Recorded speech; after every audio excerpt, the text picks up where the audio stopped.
the tide. I'm paralyzed, can't find the words, caught in the silence, nothing's heard. Wanna bounce to you, but my feet won't move. What do I do? What do I prove? When everything's crashing down, I'm lost, can't make a sound. Eyes wide open, but the world's gone dark. Every thought's a shadow, every word's a spark. I'm trying not to be strong, but I'm breaking inside. Can't fix what's broken, can't turn back the tide. I'm paralyzed, can't find the words, caught in the silence, nothing's heard. Wanna bounce to you, but my feet won't move. What do I do? What do I prove? When everything's crashing down, I'm lost, can't make a sound. In the quiet, I'm screaming inside. In the dark, I'm searching for light, but I'm stuck in the middle, nowhere to go. Trying to be the strength you need, but I don't know. Lo que os he mandado, y aquí yo estoy con vosotros todos los días hasta el fin del siglo.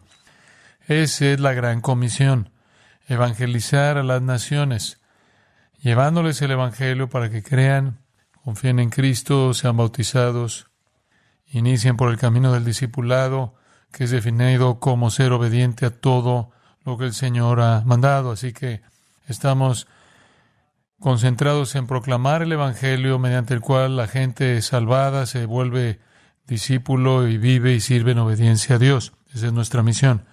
Las palabras de nuestro Señor en Lucas 24, versículos 46 y 47, nos dan otro ángulo sobre la misma comisión. Dijo a sus discípulos, escrito está, que Cristo padecería y resucitaría de entre los muertos al tercer día, y que en su nombre se predicaría el arrepentimiento para el perdón de los pecados a todas las naciones. Ahí está nuestra comisión, proclamar arrepentimiento para el perdón de los pecados en su nombre, el nombre de Cristo. Y luego hay otra manera en la que se presenta la comisión en Hechos 1:8, donde leemos, recibiréis poder cuando haya venido sobre vosotros el Espíritu Santo, y me seréis testigos en Jerusalén, Judea y Samaria, y hasta lo último de la tierra. En las tres comisiones tenemos una responsabilidad global, hasta los confines de la tierra, hasta el fin del siglo y a todas las naciones. Y resumiéndolo, es proclamar el Evangelio del perdón de los pecados por el arrepentimiento y la fe en el Señor Jesucristo, lo que hace un discípulo que vive en obediencia a los mandamientos de Dios. Ese es el Evangelio. Por eso la iglesia está en el mundo. Eso es lo que necesitamos estar haciendo. Ese es todo nuestro llamado.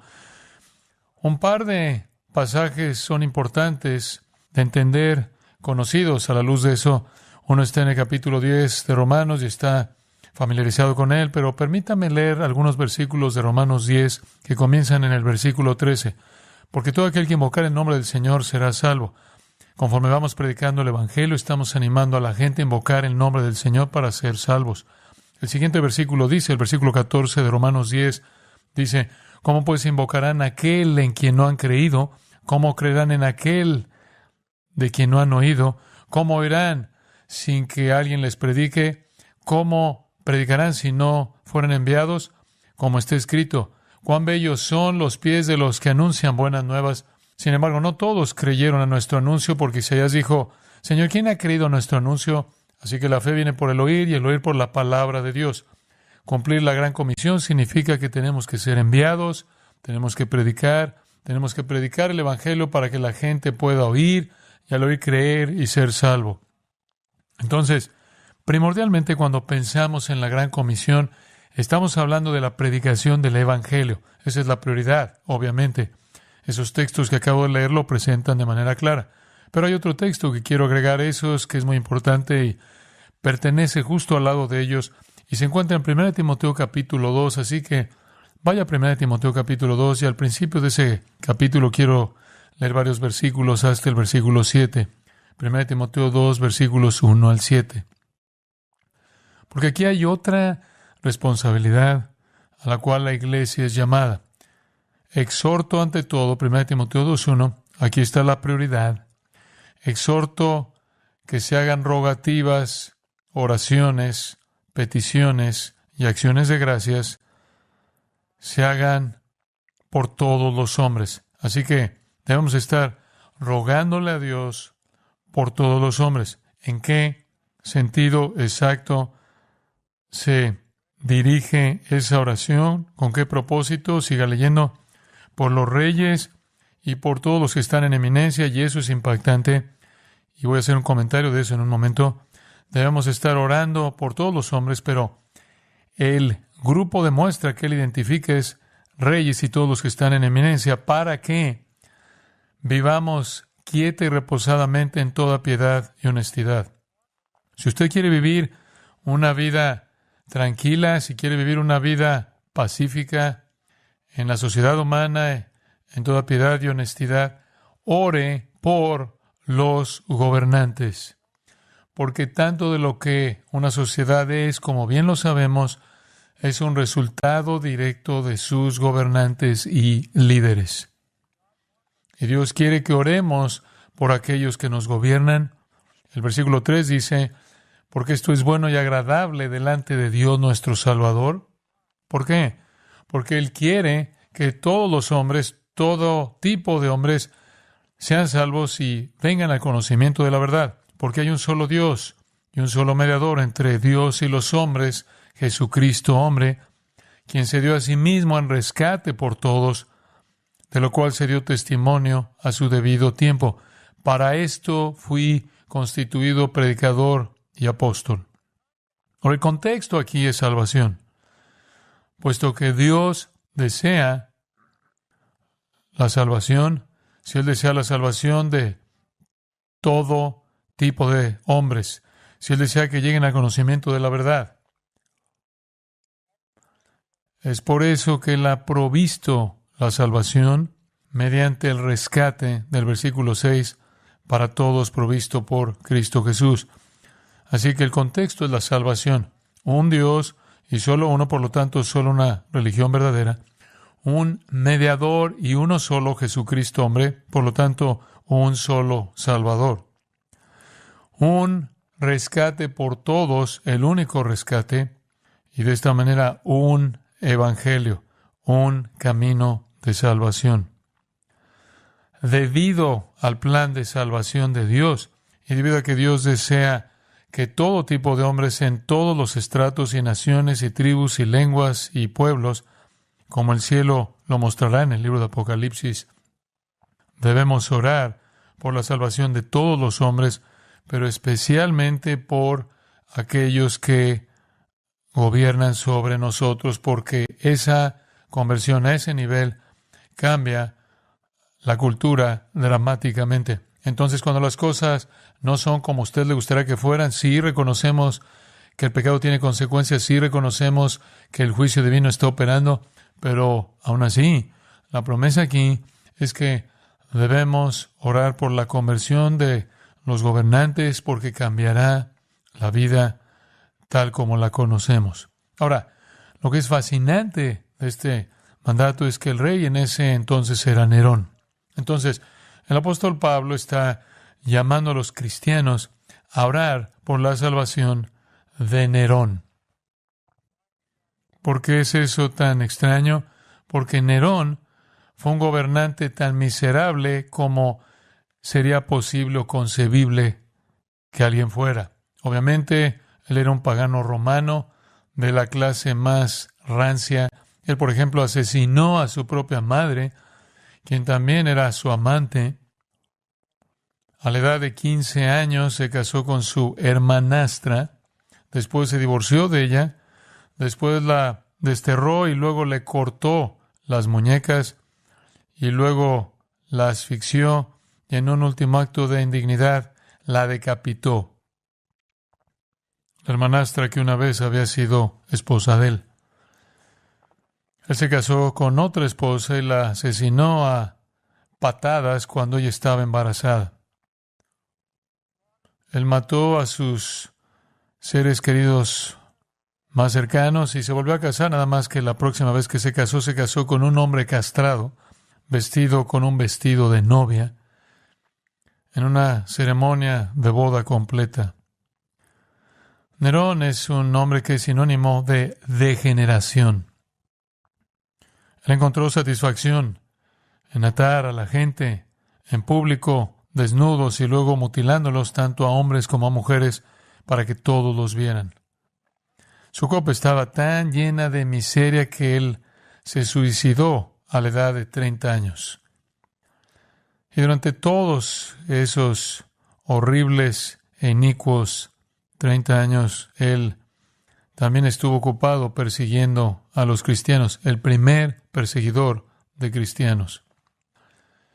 Pablo está diciendo, oren por su salvación. Esto está estirado. Si están sintiendo la furia de este desdichado, si todo en él te repugna, tienes que superar mucho para querer que él sea salvo y orar por eso. Eso es lo que Pablo está diciendo. Oren por Nerón, oren por su salvación, oren por los magistrados y jueces y procónsules y gobernadores. No hay nada que podemos hacer para cambiar la forma en la que estas personas son. Políticamente no podemos hacer eso, psicológicamente no podemos hacer eso. No tenemos ningún medio humano para alterar la maldad de los gobernantes. Pero eso es consistente con lo que el apóstol Pablo escribió en 2 Corintios 10:4, cuando él dijo, las armas de nuestra milicia, la guerra espiritual, no son carnales, no son humanas. No usamos armas humanas, manipulación humana, poder político, influencia, lo que sea. Las armas de nuestra milicia son poderosas en Dios, dice Pablo, derribando fortalezas. Las armas de nuestra milicia son poderosas en Dios para la destrucción de fortalezas. ¿Y cuáles son las armas de nuestra milicia? La verdad de Dios, la verdad del Evangelio. Entonces luchamos contra la maldad en los lugares celestiales con la verdad del Evangelio y también con la oración. Esa es otra arma de nuestra guerra. Usted recordará en el 7º capítulo de Hechos, Esteban estaba siendo apedreado y al final del capítulo 7, el versículo final, mientras su vida está siendo aplastada, él dice, Señor, no les tomes en cuenta este pecado. Y le pide al Señor que perdone a las personas que lo apedrearon hasta la muerte. Y uno de ellos era un hombre llamado Saulo. Capítulo 7, versículo 60, termina con él orando para que Dios perdone a la gente que lo estaba apedreando. Y una de las personas que lo estaba haciendo era un hombre llamado Saulo. Y ustedes lo conocen en el siguiente versículo. Esa es una conexión fascinante, porque dice un versículo más adelante, en el versículo 3, que Pablo guió la persecución contra la iglesia, exhalando amenazas y matanzas. Capítulo 8 lo muestra persiguiendo, y capítulo 9 tiene su conversión. ¿No podría ser que la conversión de Saulo en el capítulo 9 fue, en parte, una respuesta a la oración de Esteban? Dios usa medios. La oración eficaz del justo puede mucho. Esteban oró por el perdón de aquellos que le quitaron la vida. En un lapso de 2 capítulos, esa oración fue contestada en la salvación de Pablo. Simplemente para que lo sepa, él no sería uno por el que usted querría orar más de lo que usted querría orar por Nerón. Pero Dios salvó a Pablo. Y después en el capítulo 16 de Hechos, usted recordará que Pablo y Silas estaban en la cárcel, estaban cantando himnos y orando. ¿Por quién cree usted que ellos estaban orando? Bueno, ellos, si conocían las palabras de Jesús, y ciertamente las conocían, recordarían que Jesús dijo, bienaventurados sois cuando los hombres os persigan. Ellos habrán recordado que Jesús dijo, nunca eres más como Dios que cuando oras por tus enemigos. Y así, sin duda, en sus cantos y oraciones, como prisioneros en el cepo en Filipos, estaban incluyendo en su oración al carcelero. Y usted conoce el resto de la historia. El resto de la historia es que el carcelero vino a la fe en Cristo. Entonces usted tiene a Esteban orando por la gente que lo está matando, tiene a Pablo y a Silas orando por los hombres que los encerraron en el cepo, y sus oraciones parecen relacionarse directamente con la salvación del apóstol Pablo y el carcelero en Filipos. Así que necesitamos saber que este es el llamado de Dios para nosotros, aunque parezca difícil, aunque hay muchas cosas que no nos gusten de las personas que tienen poder sobre nosotros, cometeríamos un acto de desobediencia en contra de nuestro llamado si no oráramos por la salvación de nuestros gobernantes. Y eso se aplica no solo a los gobernadores, sino a todos los gobernantes, hasta la presidencia y en todo el mundo. Es un desafío confrontarlos. Regresemos a la responsabilidad de predicar. Usted recuerda la historia de Juan el Bautista, claro. Juan el Bautista, capítulo 3 de Lucas, confrontó a Herodes, el tetrarca. Juan estaba predicando el Evangelio, Lucas capítulo 3, versículo 18, al pueblo, Juan el Bautista, y cuando Herodes, el tetrarca, fue reprendido por él, debido a Herodías, la esposa de su hermano, y por todas las maldades que Herodes había hecho, Herodes también añadió esto a todas, encerró a Juan en la cárcel. Herodes era el rey en ese entonces. Él era un hombre miserable. Su conexión con Herodías, la esposa de su hermano, era incestuosa. Él se la había robado de otro. Y Juan lo confronta por su maldad que él había cometido. Y Juan fue encerrado en la cárcel. Si usted va a Mateo 14, lee el resto de la historia y por esto Juan perdió su cabeza.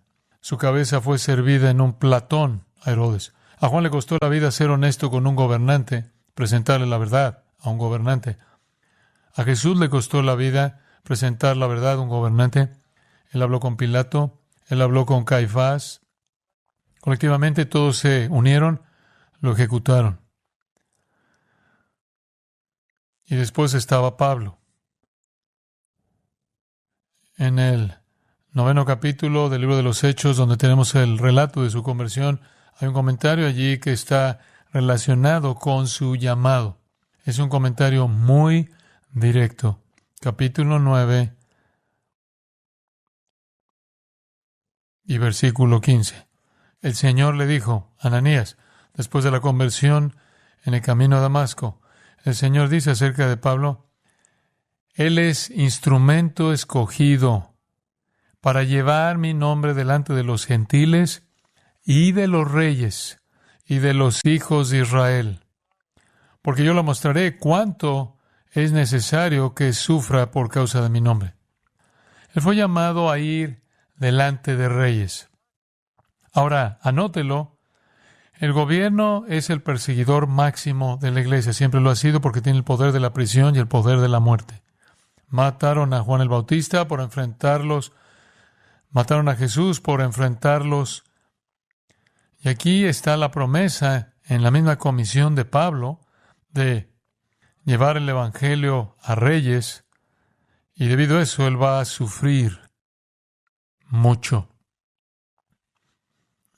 En cierto sentido, desde el punto de vista humano, es peligroso hacerlo porque tanto poder reside en un gobernante. La profecía acerca de Pablo, de que llevaría el mensaje a los reyes, tiene cierto cumplimiento interesante si usted toma tan solo 1 o 2 minutos conmigo. Vaya a Hechos 24. En Hechos 24 encontramos que Pablo, ahora un prisionero, a punto de ser enviado a Roma, donde sería él ejecutado bajo la autoridad de César. Pero para este momento, en el capítulo 24 de Hechos, él todavía está en la tierra de Israel, pero él es un prisionero. Y él es traído ante una serie de gobernadores. El primero, capítulo 24, versículo 22, es Félix.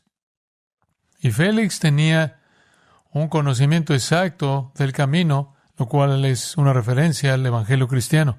De alguna manera, Félix había escuchado la palabra del mensaje acerca de Jesús, su muerte, su resurrección.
Entonces, en el versículo 24, algunos días después, Félix llegó con Drusila.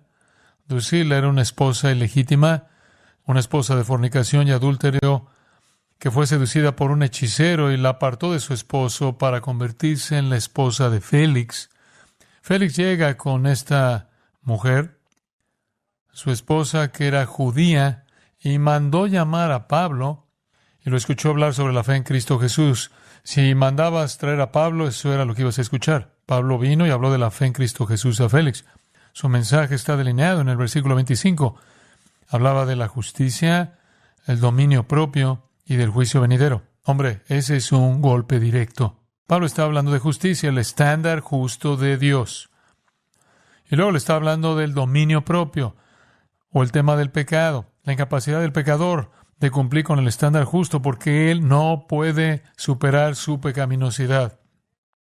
Y después él habló sobre el resultado de eso, el juicio venidero.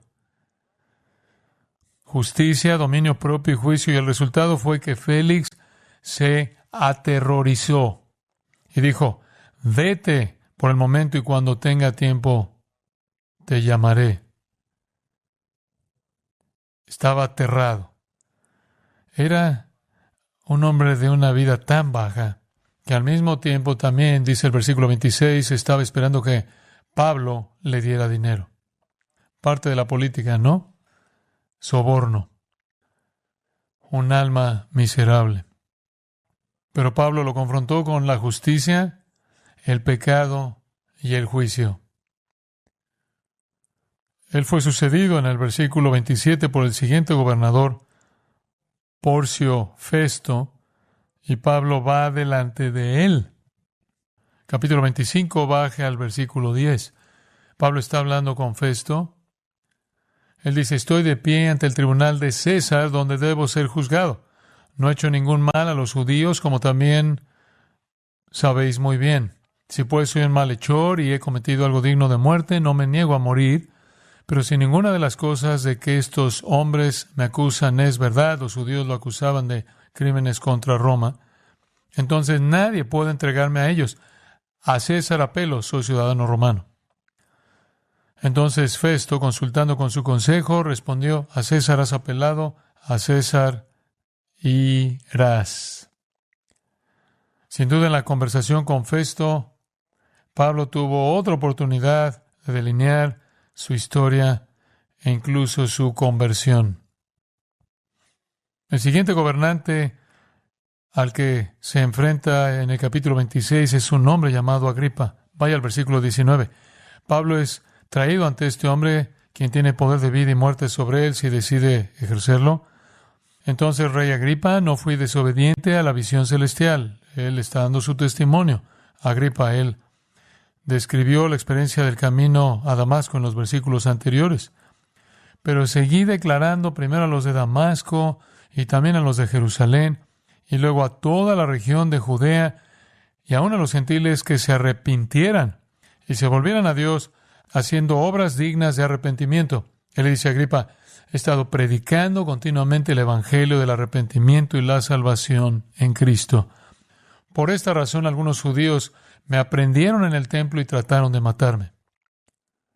Versículo 24. Mientras Pablo decía esto en su defensa, Festo dijo en voz alta, Pablo, estás loco.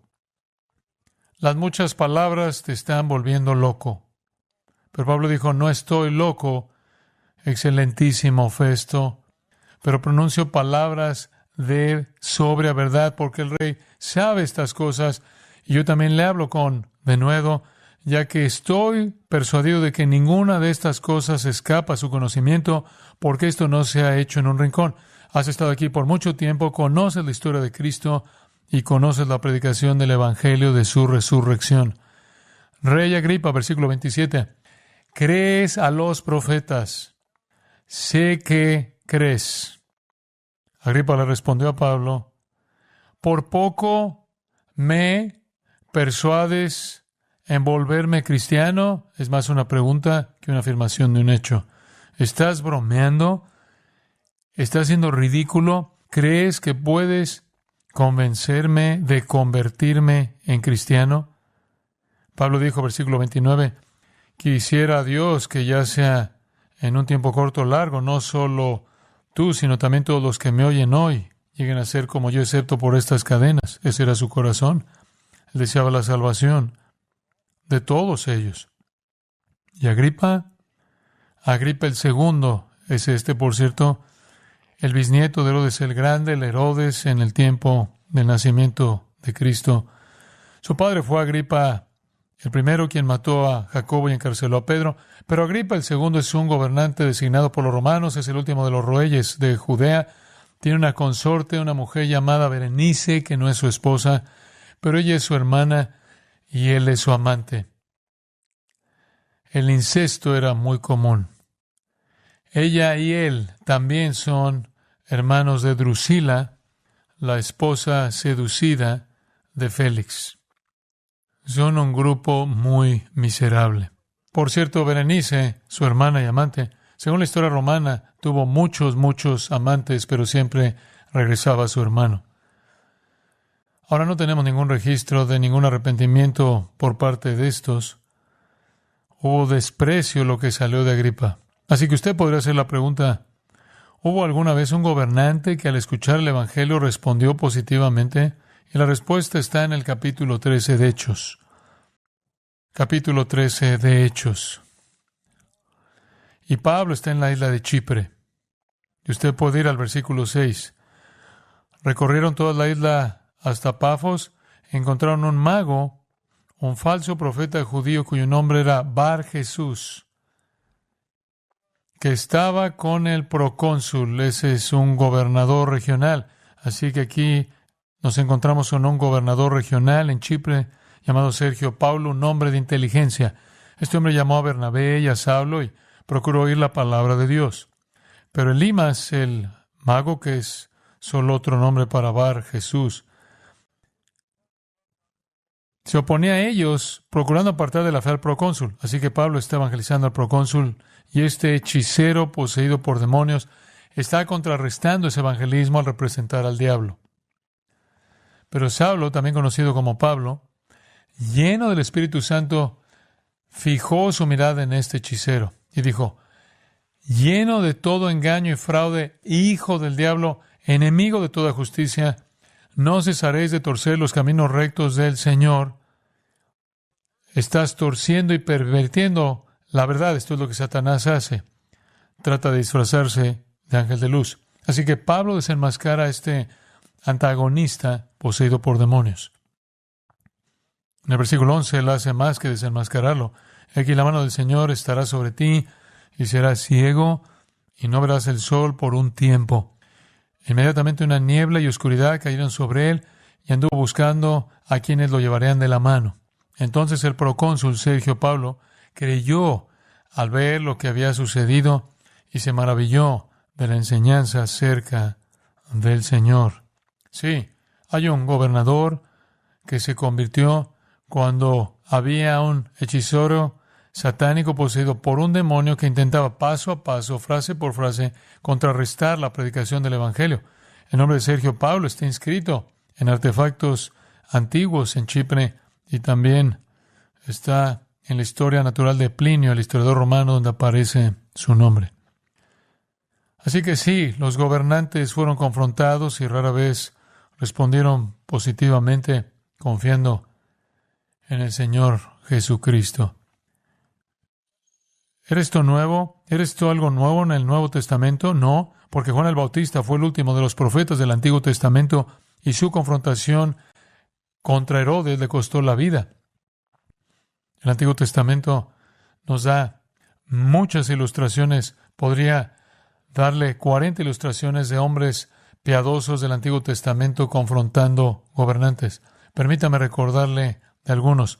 En Éxodo, Moisés confronta a Faraón de frente: deja ir a mi pueblo. En 1 de Samuel 13, Samuel confronta a Saúl, el rey, por su pecado. En 2 de Samuel 12, Natán confronta a David por el pecado de haber asesinado a Urías para que David pueda tener una relación adúltera con su esposa Betsabé. Y Natán le dice a David: tú eres aquel hombre. Ahías el profeta confrontó a Jeroboam en 1 de Reyes y le dijo: has hecho mucho mal, mucho más mal que los que te precedieron. En 1 de Reyes 18, Elías confronta al miserable y malvado Acab. Más tarde, 1 de Reyes 21, vuelve a confrontar a Acab por básicamente asesinar a Nabot para que pudiera robar su viña. Él le dijo: tú te has venido a hacer lo malo ante los ojos de Yahweh. Aquí yo traigo mal sobre vosotros. Este fue un papel que los profetas asumieron a lo largo del Antiguo Testamento. Elías denuncia a Ocosías por consultar a Baal. En 2 de Reyes 1, él dice: ciertamente morirás. Isaías profetizó la ruina de Sennacherib, el rey de Asiria, en 2 de Reyes 19. Isaías se burló del rey de Babilonia, en Isaías 14. Jeremías pronunció juicio sobre Sedequías, en Jeremías 21 y 34. Oseas declaró juicio sobre los gobernantes malvados de Israel, en los capítulos 4 y 5. Esto era rutinario. Y leí antes el Salmo 2, que es David contra mundo, David contra el mundo de los gobernantes, los reyes de la tierra, actuando contra Dios, mientras que Dios se ríe de ellos. Así que no es nada nuevo. Lo que hizo Juan el Bautista, Jesús lo hizo, Pablo lo hizo, cualquiera de los otros apóstoles lo hicieron. Tuvieron antepasados que les mostraron el camino de la confrontación en los hombres fieles y piadosos del Antiguo Testamento. Vaya a Deuteronomio 17, el cual establece la responsabilidad del gobernante de esperar ser confrontado si él es infiel. En Deuteronomio capítulo 17, solo vaya al versículo 18, conforme el Señor está describiendo ahora que vas a tener un rey. Esta es la responsabilidad del rey. Este es el deber del rey. Deuteronomio 17, 18. Y sucederá que cuando se siente en el trono de su reino, cuando él llegue a reinar, escribirá para sí mismo una copia de esta ley. Toda la ley de Dios debe escribirla, cada letra, cada palabra, él mismo. Y debe hacerlo en un rollo, y debe hacerlo en presencia del sacerdocio levítico, para que todos sepan que ha escrito cada letra. Y la razón de eso es que si él va a gobernar, como escucharon en ese hermoso himno, el que gobierna sobre los hombres debe ser justo, gobernando en el temor de Dios. Así que no puede haber ignorancia alguna. Él no puede afirmar que él no sabe algo. Y para asegurarse de que él básicamente ha afirmado su responsabilidad, él tiene que escribir cada letra de la ley de Dios en frente de todos los sacerdotes. Estará consigo y lo leerá todos los días de su vida. Tiene que estar leyendo continuamente la ley de Dios para mantenerse en el camino, para que aprenda a temer a Jehová su Dios, guardando cuidadosamente todas las palabras de esta ley y estos estatutos, para que su corazón no se levante por encima de sus hermanos, para que no se desvíe del mandamiento a diestra ni a siniestra, para que él y sus hijos duren mucho tiempo en su reino en medio de Israel. ¿Quieres tener un reinado largo? Mantente fiel a la Escritura. Tienes que escribirla toda, tienes que leerla continuamente y debes obedecer sus estatutos. Bueno, ellos entraron a la tierra prometida y no fue así, ¿verdad? Rey tras rey, en ambos reinos, el reino del norte de Israel, el reino del sur de Judá, abandonaron la ley de Dios. Ellos abandonaron la ley de Dios y condujeron al pueblo a la idolatría y a toda clase de pecado y maldad, lo cual llevó a una confrontación inevitable entre aquellos que eran administradores de la revelación de Dios para confrontar a aquellos reyes desobedientes que habían violado su juramento. El juramento del rey era ser fiel a la palabra de Dios. De hecho, la palabra de Dios desapareció y no fue descubierta. Lo encontramos en 2 de Reyes capítulo 22, hasta que el rey Josías, muchos años después, encontró la ley y restauró la ley a su lugar. Y Josías devolvió la justicia. Así que este siempre ha sido el plan de Dios. Así que en el Antiguo Testamento, usted tiene a profetas confrontando a reyes infieles una y otra y otra y otra vez. Y como vimos, tenía el modelo del Nuevo Testamento de Juan el Bautista, Jesús, Pablo y los otros apóstoles haciendo lo mismo con las autoridades. Pero incluso en la historia de la Iglesia, aquí hay un poco de la historia de la Iglesia.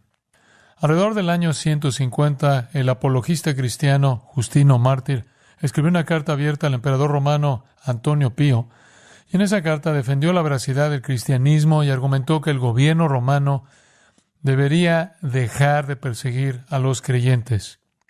150. Simplemente digamos 50 años después de la muerte del apóstol Juan.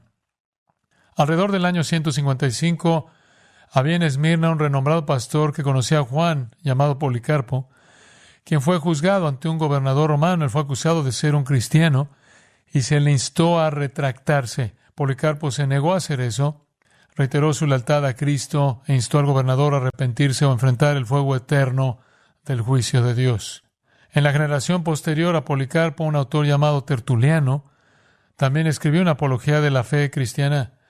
Llamaron al gobierno romano a poner fin a la persecución injusta de la Iglesia. En el siglo IV, otro pastor famoso de Alejandría llamado Atanasio defendió audazmente la doctrina de la deidad de Cristo, fue desterrado por los poderes romanos durante al menos 17 años, pero se negó a dejarse intimidar o a comprometer debido a la presión gubernamental. En el siglo V, la boca dorada, Juan Crisóstomo, el gran predicador de Constantinopla, confrontó a la emperatriz por su estilo de vida mundano y pecaminoso. Él fue desterrado y camino al exilio murió. Si usted llega a los tiempos de la Reforma, usted tiene a personas como Pedro Waldo, John Wycliffe, John Huss, quienes denunciaron todos a las autoridades corruptas y estaban dispuestos a pagar con sus vidas. En 1521, Martín Lutero adoptó su postura y le dijo al emperador Carlos V, el hombre más poderoso de Europa, que él debía arrepentirse y que Lutero nunca se retractaría porque hacerlo sería ir en contra de la palabra de Dios, lo cual Lutero nunca haría. Como resultado, Lutero fue declarado hereje notorio y habría sido ejecutado si hubieran podido encontrarlo. 1529, en la Dieta de Speyer, un grupo de príncipes evangélicos dentro del Sacro Imperio Romano Germánico escribió una carta de protesta en respuesta a los intentos del emperador de prohibir la reforma. Y debido a eso llegaron a ser conocidos como protestantes. En las décadas de 1530 y 1540, el predicador inglés Hugh Latimer predicaría ante el rey de Inglaterra, Enrique VIII, nada menos. En una ocasión predicó un sermón que enfureció a Enrique por su audacia. La semana siguiente, Enrique advirtió a Latimer que tuviera cuidado con lo que decía, ya que el poder de la vida del hombre estaba en manos del rey. La respuesta de Latimer fue predicar con más audacia. En 1550, un grupo de protestantes en Magdeburgo escribió una confesión en respuesta a los esfuerzos de Carlos V por acabar con el protestantismo en todas partes. Y ellos reconocieron que harían lo correcto sin importar la hostilidad que el gobierno presentara contra ellos.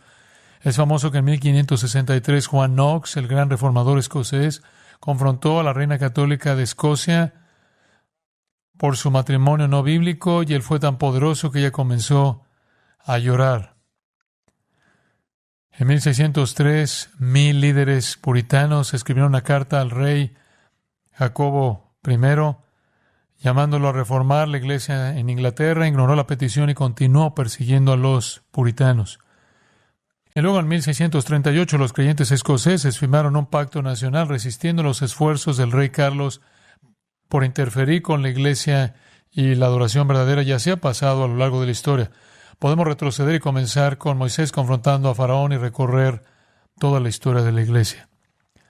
De hecho, es solo en la era moderna que la iglesia no ha hecho esto.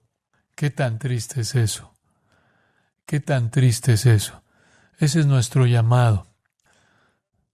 No va bien, entiendo eso. Mataron a los profetas, mataron a Juan el Bautista, mataron al Señor Jesús, mataron a los apóstoles, mataron a los fieles predicadores a lo largo de la historia de la iglesia. Pero eso no cambia la misión ni la responsabilidad. Y usted podría preguntar, ¿hay alguna indicación de que esto puede ser exitoso? Estas personas se vuelven tan miserables. ¿Hay una esperanza para ellos? Bueno, no sabemos nada de Sergio Paulo, pero él se arrepintió. Y en el Antiguo Testamento, por cierto, el rey de Nínive se arrepintió. Pero permítame tan solo darle 2 ilustraciones del hecho de que puede suceder. Abra su Biblia en Daniel capítulo 4 y permítame volver a presentarle al rey del universo como él mismo se hacía llamar, Nabucodonosor. Nabucodonosor construyó un ídolo de sí mismo de 90 pies de alto, cubierto de oro, y exigió que todos se inclinaran y adoraran, y cuando los 3 jóvenes judíos no se inclinaron, los arrojó al horno de fuego. Usted sabe eso. El Señor los protegió. Pero él exigió deidad. Exigió ser el adorado. Él era el hombre tan miserable que alguien se puede imaginar. Destruyó todo tipo de naciones, todo tipo de líderes para llegar al poder. Destruyó Judá, saqueó, destruyó a Jerusalén. Él masacró a miles de judíos, llevó cautivos a miles más a Babilonia. Y cuando los hizo llegar ahí, le encantaba desnudarlos y avergonzarlos, y avergonzados hacerlos desfilar en medio de las multitudes públicas. Algunas de las cosas que hizo para ganar poder sobre algunas naciones se ilustran en la forma en la que trató a un rey llamado Hiram, que era el rey de Tiro. Lo torturó hasta la muerte después de violar a su esposa ante sus ojos, quien por cierto también era su madre. Y regularmente Nabucodonosor, se dice, diariamente se involucraba en la sodomía. Él mató a los hijos de Sedequías, el gobernante judío Sedequías. Mató a sus hijos ante los ojos de Sedequías. Fue el último que Sedequías vio, porque después de haber sacrificado a sus hijos frente a sus ojos, le sacó los ojos a Sedequías. Entonces, la última visión que él tendría sería la de sus hijos siendo asesinados. Él después tomó al ciego Sedequías y lo llevó encadenado a Babilonia. Su vida es solo una cronología incomprensible de maldad. ¿Hay una esperanza para un hombre así? Bueno, tiene que escuchar su propio testimonio. Vea Daniel capítulo 4. Este es el testimonio de Nabucodonosor. Nabucodonosor, rey, a todos los pueblos, naciones y hombres de toda lengua que habita sobre la tierra, rey de la tierra. Paz os sea multiplicada. Este es Nabucodonosor firmando. Esto es de mí para ustedes. En cartas antiguas presentaban quién era el autor al principio. Y esto es lo que él dice. Vuestra paz abunde. Me ha parecido bien declarar las señales y prodigios que el Dios Altísimo ha hecho por mí. Cuán grandes son sus señales y cuán poderosas sus maravillas. Su reino es un reino eterno y su dominio es de generación en generación. Hombre, Él era el rey de todo el universo. Algo dramático sucedió. Aquí está su testimonio en primera persona. Y usted lo puede ver en el versículo 4. Yo, Nabucodonosor, versículo 5, vi un sueño. Y recorre todo ese capítulo y él de este asombroso testimonio sobre un sueño y sobre cómo encontró a Daniel, quien interpretó el sueño. Y el sueño, como usted recordará, era una mala noticia para él, realmente mala noticia. Se le dijo, baja al versículo 24, aquí está el decreto del Altísimo. Versículo 25, que seas echado de entre los hombres y tu morada sea con las bestias del campo, y te sea dada hierba para comer como ganado, y te empaparás con el rocío del cielo, y 7 años pasarán sobre ti, hasta que reconozcas que el Altísimo gobierna sobre el reino de los hombres, y lo da a quien Él quiere. En el versículo 27, por tanto, rey, sea agradable mi consejo para ti, dice Daniel, deja ahora tus pecados haciendo justicia, y de tus maldades, al mostrar misericordia a los pobres, por si se prolongare el tiempo de tu prosperidad. Daniel está interpretando el sueño y dice, no se ve bien para ti. 7 años vas a tener lo que los psicólogos llaman boantropía, como licantropía. Y esto no va a ser un cambio de identidad escogido personalmente. Tú vas a pensar que eres una vaca durante 7 años. 12 meses después, versículo 29. No había sucedido y Nabucodonosor se sentía muy bien acerca de sí mismo. Estaba caminando sobre el techo del Palacio Real en Babilonia. El rey reflexionó y dijo, ¿no es esta la gran Babilonia que yo mismo he edificado para residencia real, con la fuerza de mi poder y para la gloria de mi majestad? Soberbia. Mientras la palabra estaba en la boca del rey, salió una voz del cielo que decía, Rey Nabucodonosor, a ti se te dice, te ha sido quitado el dominio y serás echado entre los hombres y con las bestias del campo será tu morada. Se te dará hierba para comer como ganado y 7 años, en 7 años no podrás entrar en la civilización, vivirás como un animal hasta que reconozcas que el Altísimo gobierna sobre el reino de los hombres y lo da a quien Él quiere. Inmediatamente se cumplió la palabra acerca de Nabucodonosor. Y él fue expulsado de la humanidad y comenzó a comer hierba como ganado. Y su cuerpo fue empapado con el rocío del cielo hasta que su cabello creció como plumas de águila y sus uñas como garras de pájaros. La humillación. 7 años de eso. Versículo 34, al final de ese periodo, yo, Nabucodonosor, regresando al relato en primera persona, alcé mis ojos al cielo y mi razón volvió a mí. Y bendije al Altísimo y alabé y glorifiqué al que vive para siempre, porque su dominio es dominio eterno y su reino permanece de generación en generación. Todos los habitantes de la tierra son considerados como nada, pero Él hace según su voluntad en el ejército del cielo y entre los habitantes de la tierra, y no hay quien detenga su mano o le diga, ¿qué haces? En ese momento mi razón me fue devuelta, y mi majestad y esplendor me fueron restaurados para la gloria de mi reino, y mis consejeros y mis nobles comenzaron a buscarme. Así fui restablecido en mi soberanía, y se me añadió grandeza que sobrepasaba todo. Ahora yo, Nabucodonosor, alabo, exalto y honro al Rey del cielo, porque todas sus obras son verdaderas y sus caminos rectos, y Él puede humillar a los que caminan con soberbia. ¡Qué conversión tan asombrosa! ¿No es cierto? Conversión asombrosa. Hay una conversión asombrosa más, y ese es el rey Manasés. A mediados del siglo VII, Manasés nos cuenta la historia sobre él, el capítulo 21 de Segundo de Reyes, así que acompáñeme, solo nos tomaremos unos momentos para verlo, es una historia tan poderosa. Segundo de Reyes 21, versículo 1, Manasés tenía 12 años cuando comenzó a reinar.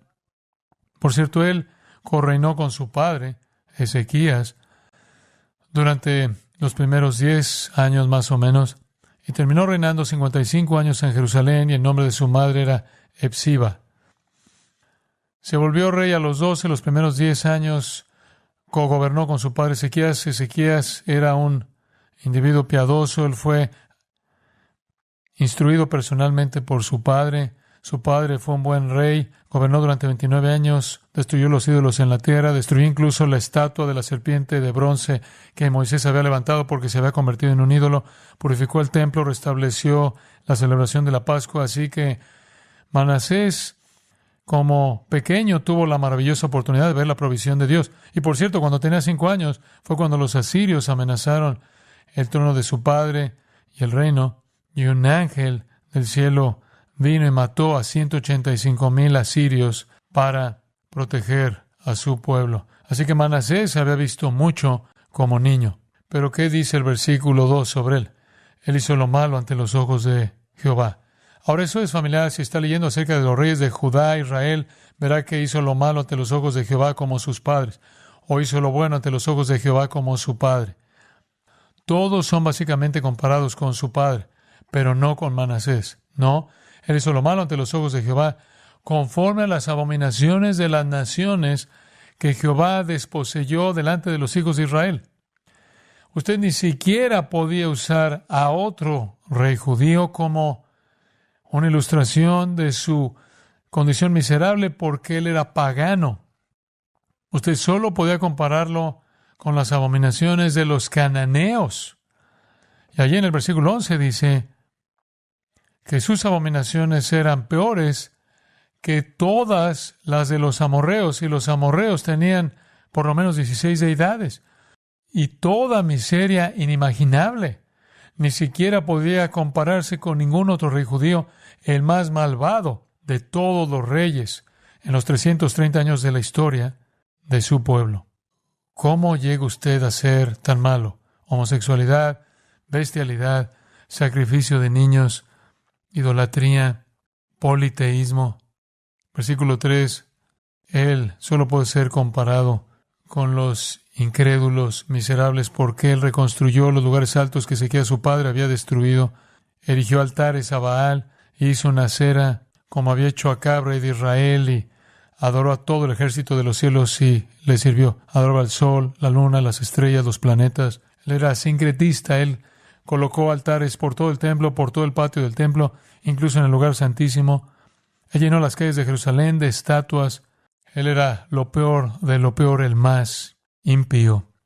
Llegó a esas proporciones conocidas después que el versículo 5 dice, edificó altares para todo el ejército de los cielos en las 2 atrios de la casa de Jehová. Dice el versículo 6, él hizo pasar a sus hijos por el fuego.